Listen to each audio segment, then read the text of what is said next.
Okay, it's the last day of June, so we're wrapping up Pride Month, and it's an important month for parents and families, and it's great to have Julie Cole, co-founder of Mabel's Labels, parenting author and mom of 6, along with Joseph Tito on the show for the first time. Great to have you, Joseph, who's an author, content creator, and dad of twin girls. How old are the girls, Joseph? The girls are 4 years old. Oh my goodness, Yes. How are they doing?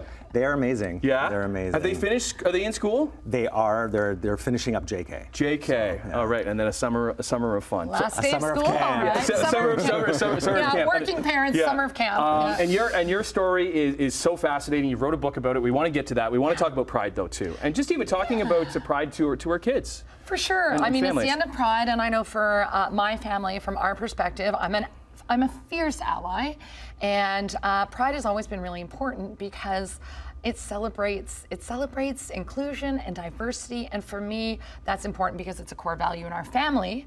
But also I wanted to make sure I provided a home where my kids felt safe. Oh, that's me on my kids' shoulders at Pride.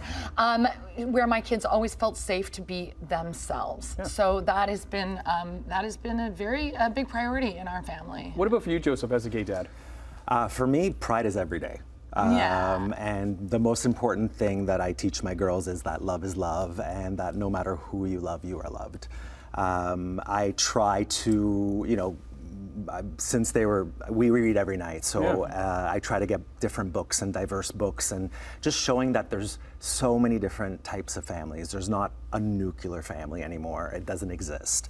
And so for me is, just teaching them that to love everybody and to just be there for their friends. When I knew we were talking about this, I reached out to my wife Elizabeth and just kind of, because how do we do it with our 3 kids? Because they're younger too, and you don't want to get into the weeds too much. But I think those are the topics that come up with us.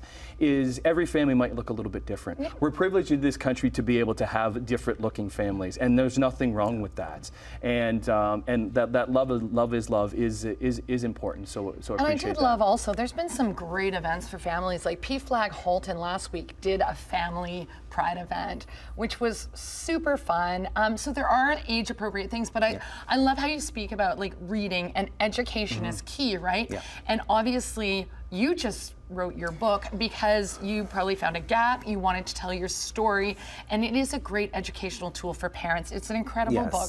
Maybe you can tell us a bit more. Well, the number one reason I wrote the book was for my girls to make them see that they were wanted and they are loved, and so that was the number one reason why I wrote the book. Where are the girls from?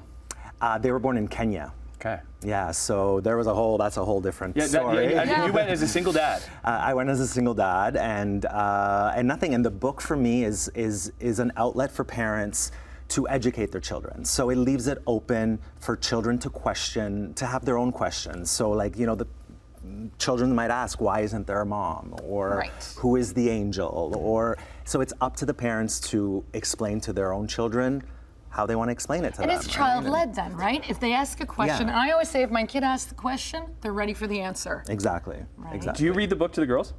The first time I read the book to the girls, it was like, I almost cried because they were just so proud, and they just looked up at me, and like they kept rubbing my face, and they were just like, oh my God, that's Nonna, oh, that's me, and so yeah, it was pretty beautiful. What do you hear from people that do read the book to their kids? I've actually, considering with York Region, all the, I don't even know how to explain. It's been a difficult. That's been happening in York Region. Joseph has had to deal with a lot with the backlash. Yeah. Okay. So I was a little bit scared when the book came out. It came out for Father's Day and for Pride. I was afraid that the audience would take it negatively, but it's been absolutely amazing. My followers are incredible, and I was worried when we had the launch. I was scared I was going to be the only one, but there was like a lineup of people when we got there, and it's just been a very, very positive outcome, which makes me feel better, and we need. And we need, especially after some rough times during Pride, right? And so that's. Is there a message we can get out there for anybody that doesn't see that love is love? Like, will they ever understand it, or is there?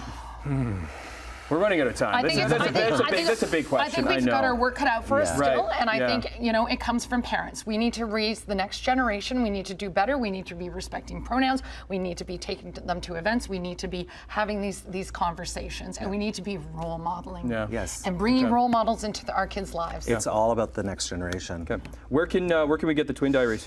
You can get it on Amazon, Okay. Barnes & Nobles, Indigo. You got something coming up, don't you?